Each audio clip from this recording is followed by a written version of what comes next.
Was an elderly lady who died a few years ago in a nursing home. She didn't leave any money or valuables behind. She never drove a car, never owned a driver's license. She was 90-some years old. She didn't travel or see much of the world. She saw an ocean once in her life, if you can imagine living this way. She was extremely old-fashioned, born and raised on a farm in eastern Kentucky. She never wore a pair of pants except one time under a dress while she went strawberry picking because she had to bend over a lot. That's the kind of woman she was. Her education ended with the 8th grade. Her life was hard, never easy, and she was married to a grouchy, crotchety old man who made things even more difficult for her. And yet, to listen to the stories and the number of people whose lives were subtly impacted by her over those 90-plus years, including mine, you would have to conclude that her life had immeasurable worth. Immeasurable worth. See, we're talking about my grandmother. Her steady, persevering, prayerful, servant lifestyle over 90-some years spoke volumes.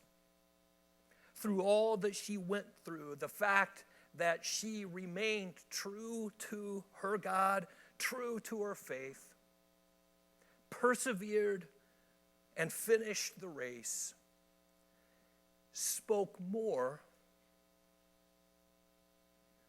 than half the preachers and leaders and communicators of our day. She wasn't a charismatic personality or a witty speaker or a dynamic leader. She was a humble servant over the long haul. You know, one of my favorite thoughts comes from Eugene Peterson, who calls discipleship or following Jesus a long obedience in the same direction. A long obedience in the same direction. You know, that was my grandmother. Not a flash in the pan, not a spitfire, not dynamic, not the charismatic personality that attracts everybody and you want to. No, not just a steady servant follower of Jesus. In contrast, I recently read of a town in the United States, now get this, where 40%, this is our country, 40% of the students drop out of high school. 40%. Which drives the rest of the community, as you can imagine, what the consequences are. As the fallout then leads to crime, drug abuse, everything that you could imagine, and poverty. And it's a cycle, it's an endless cycle that goes on and on and on. And so this town makes everybody's list of one of the top 10 worst places to live in America. And it's caught in an endless cycle. Now I want to look in contrast to that as we continue our look at the letter of James that Pastor Dave started a couple weeks ago. Pastor John went into last week, and now we're going to continue down that road. In James chapter 1, verse 12, we read this: "Blessed is the man who remains," or woman, don't get too bent out of shape here, it's all inclusive here. "Blessed is the man or woman who remains steadfast under trial, for when he has stood the test, he will receive the crown of life, which God has promised to those who love him." In essence, this is what the entire letter of James is about. Life can be tough at times. Life can go well at times. But here's the deal. Blessed. And when you see that word blessed in the Bible, there's a lot of things that it kind of has a connotation of meaning. It sometimes can kind of mean happy. It can mean fortunate. It can mean honored or esteemed. And as you read the rest of the verse, you say, for when he has stood the test, he will receive the crown of life. That means the victor's crown. When you finish the race and you're given the medal at the end. When you finish, now notice what it doesn't say. Not when you start, or not halfway through the race, but when you finish the race, there's honor. There's esteem. There's something of value that stands. You know, fact is, it sounds a whole lot like Psalm 1. And we're going to come back to that later this morning. It sounds a whole lot like Jesus' teaching in the Sermon on the Mount when Jesus says, blessed are you when you are persecuted. Blessed are you when, and he flips everything that we expect in this world on its head. And he says, when all of these things that most people look at and say, not such a great life, Jesus says, but you're blessed because there's a different system that the kingdom of God operates under. I heard a quick report on the news just yesterday that, you know, it was kind of an interesting thing at first as I heard it, that a local school district here in central Ohio was changing their system so that mental health days also fit under the same category as sick days. So you could take and so things counted under the same system. Thought, okay, well, that sounds okay. And then something kind of surprised me in the commentary by the newscaster immediately following this, which kind of made my ears stand up a little bit. And he said this, sometimes instead of pushing through, it's just better to stay home. And I was like, wow. So that is what that's the interpretation and what we're running with from this new piece of legislation that they were talking about. And it just kind of shocked me that somehow now we're going to encourage or we're going to discourage pushing through. We're going to discourage finishing when you don't feel like it. Man, I don't know about you guys, but there's probably a lot of days, maybe even a lot more days that I don't feel like it than I do feel like it. You know, if you give me an out and say, you know what, if you don't feel it, don't worry about it. You don't feel like being nice today? That's all right. You don't feel like being godly today? That's all right. You feel like kind of giving in and doing something that's going to wreak havoc on your family? Well, that's all right. Just take a day off. It's all right. Now, please, don't overhear me. I'm not criticizing what the school district was doing. I'm just simply commenting on the newscaster's comments following. Because it sounds so contrary. You know, I hear this after I've spent the last 2 weeks reading James chapter 1, and I'm reading this passage that says, blessed is the man who remains steadfast under trial. Blessed are those who persevere, and over throughout Scripture. The crown, the reward, the honor, the victory goes to whom? Those who persevere, those who finish.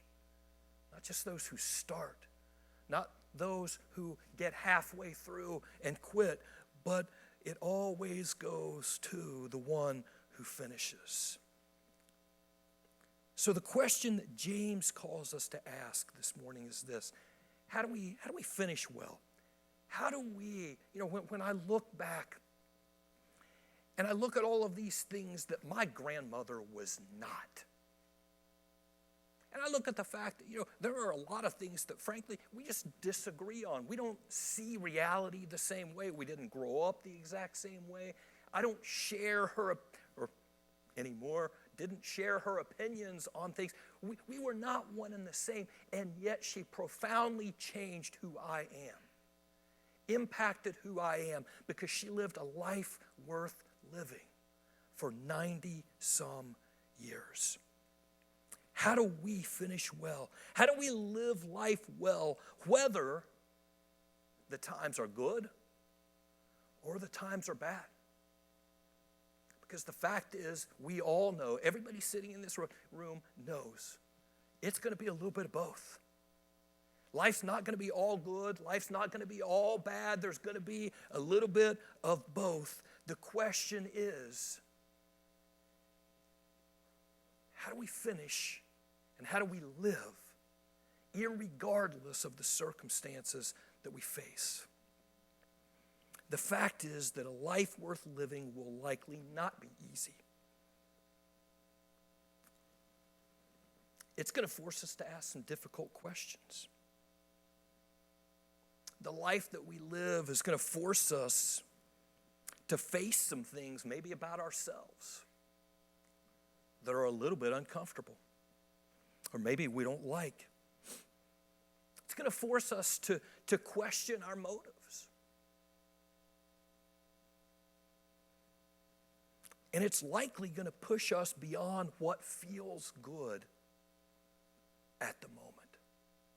Now, I know every one of us in here, me included, I want to feel good. And I want life to make me feel good, but I realize, it's not always going to work that way. And some things have to happen in me when things aren't going the way that I wished they would. And so this morning, as we kind of talk about a life worth living, I want to start by looking at the passage a little bit deeper and at the rest of the passage that he just kind of starts here. And I want to clear up some of the confusion.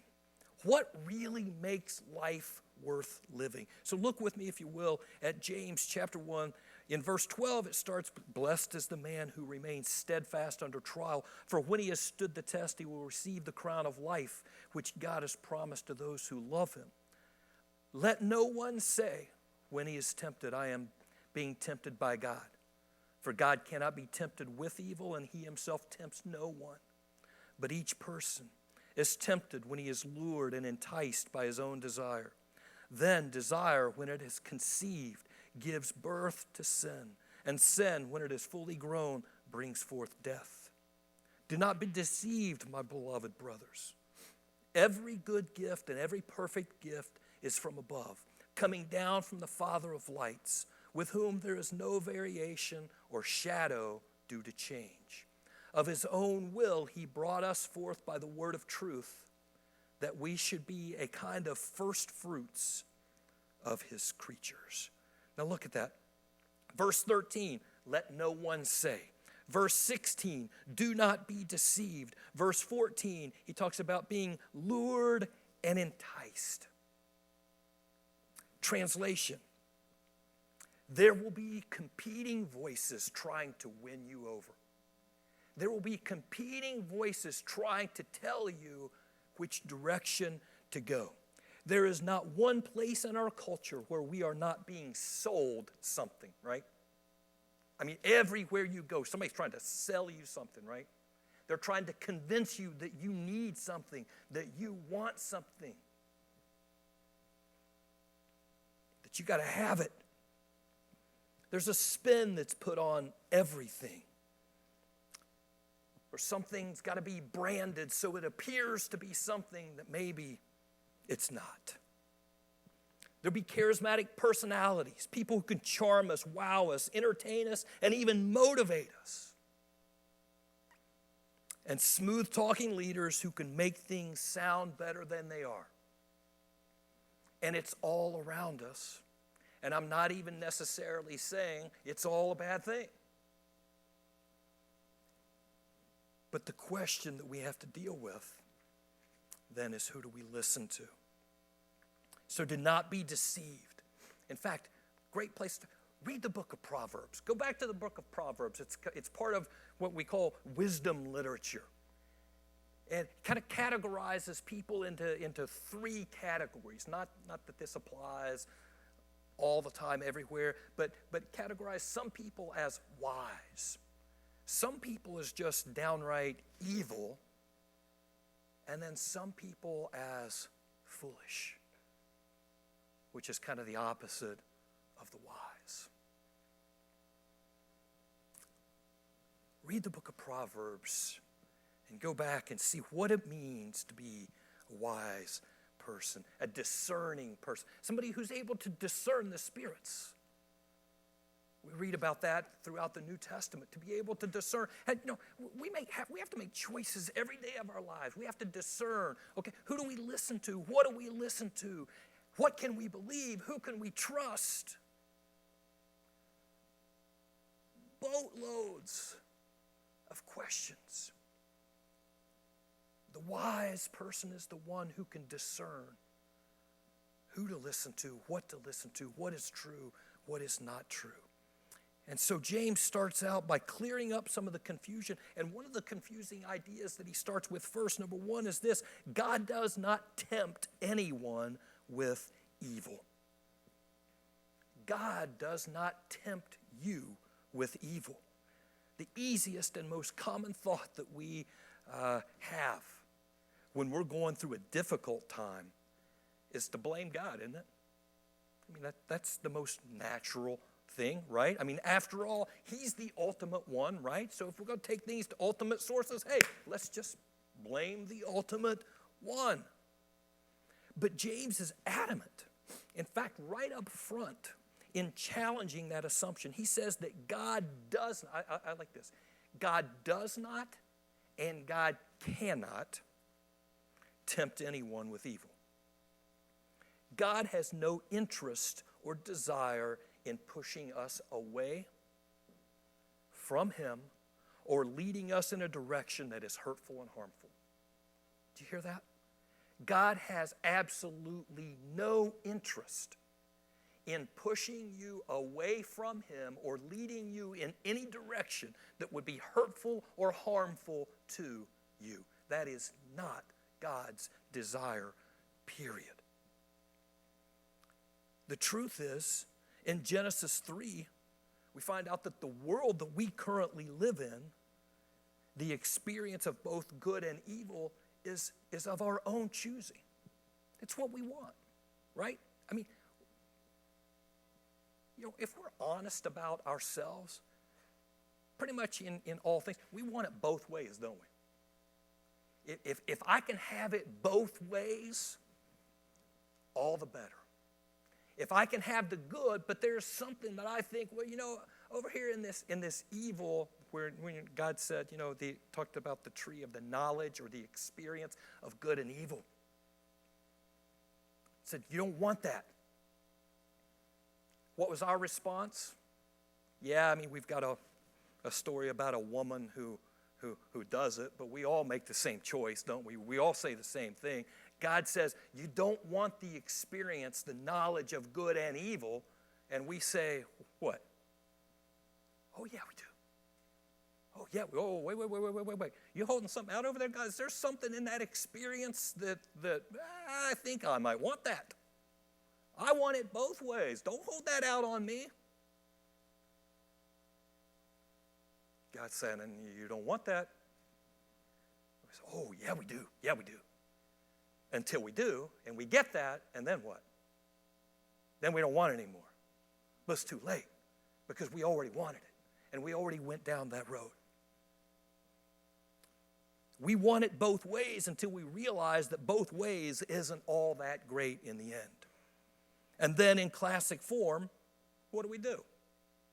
What did Eve and Adam do?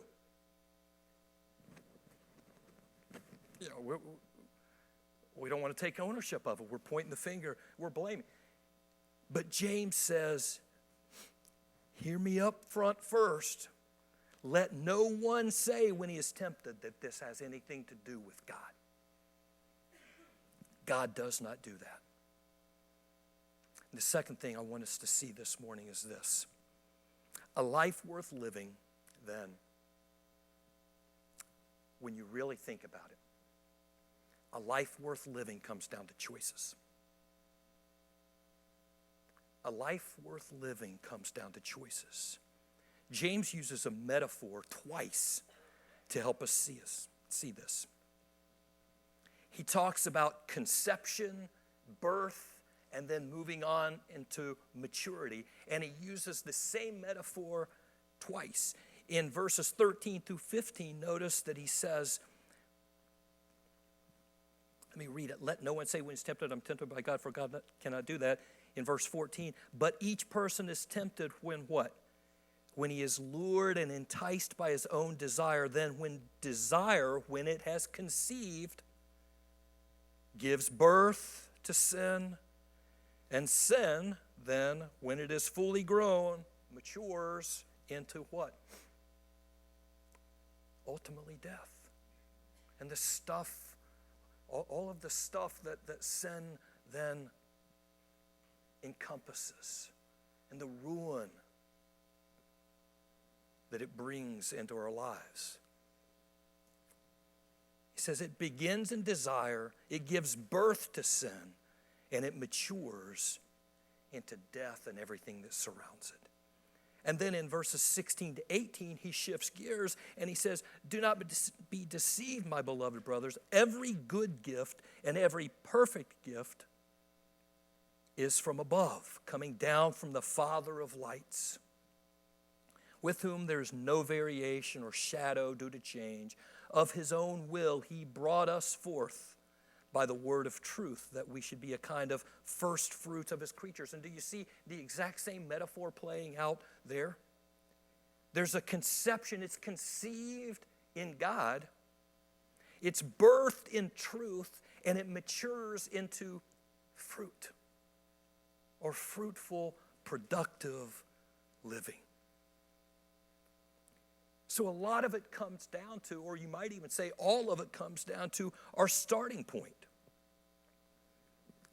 What's the conception point in these two things? One has its ultimate beginning in God. The other has its ultimate beginning where?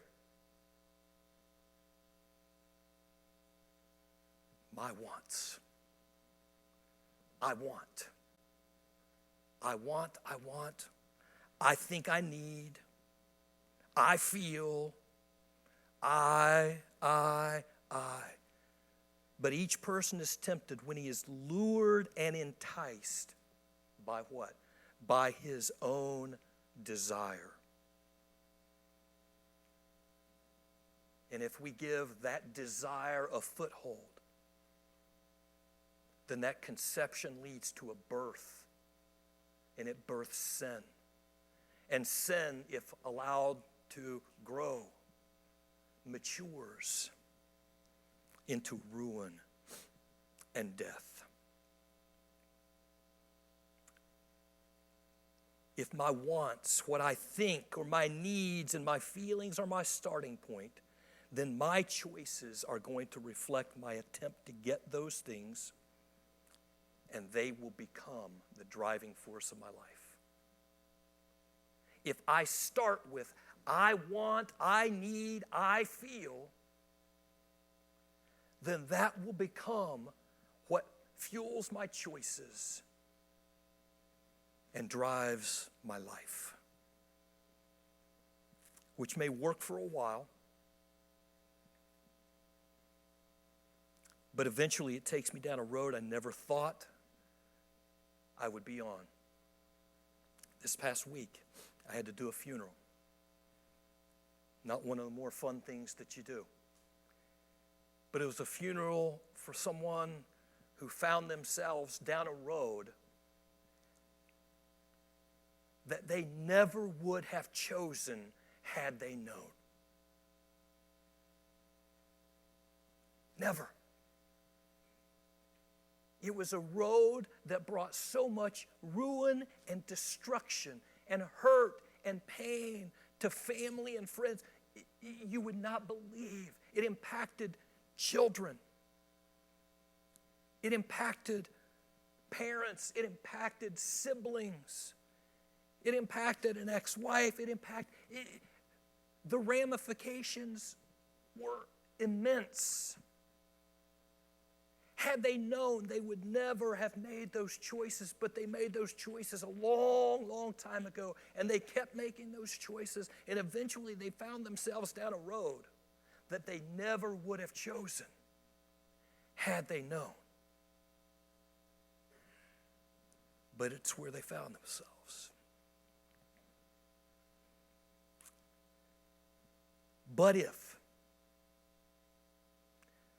if my starting point is God, and the truth that comes from that source, I find myself down a very different road. Now, know this. It doesn't mean that road doesn't have some big giant potholes in it. Doesn't mean that road doesn't have some construction problems. Good grief, we all know about that around here these days.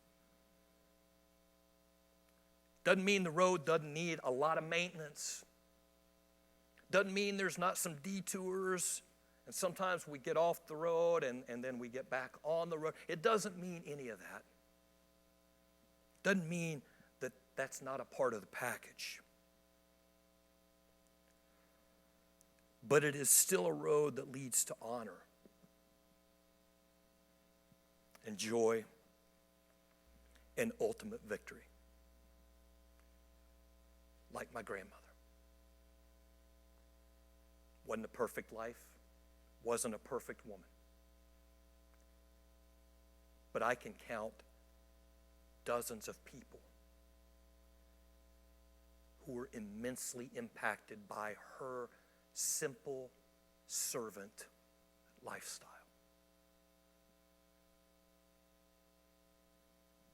That's a life that counts. In Henry Nouwen's little book on discernment, he writes this: "My visit to the Carmelite convent helped me realize again that where evil seems to hold sway, God is not far away. And where God shows his presence, evil may not remain absent very long. There always remains," now hear this, please hear this. "There always remains a choice to be made between the creative power of love and life and the destructive power of hatred and death. I too must make that choice myself again and again. Nobody else, not even God, will make that choice for me."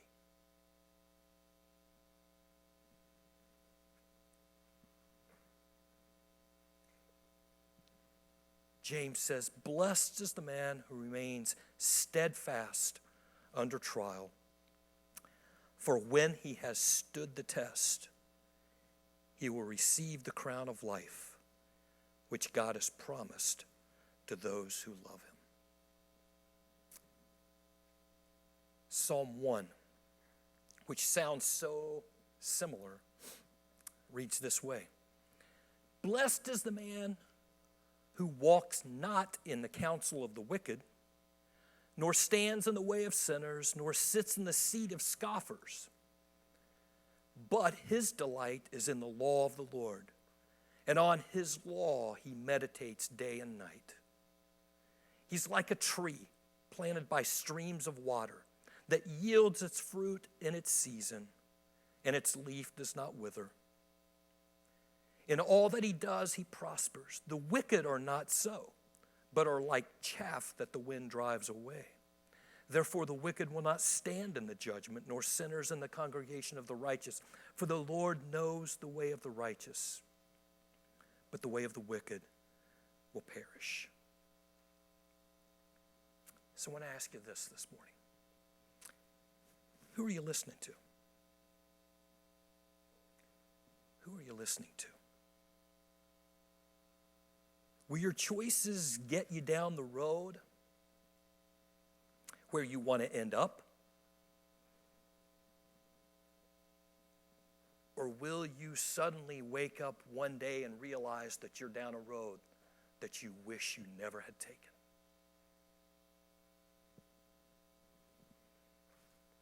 Who are you listening to?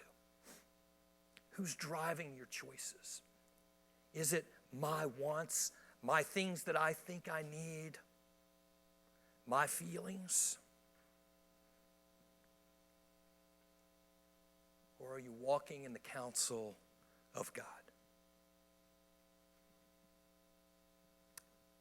We have to choose. Let's pray.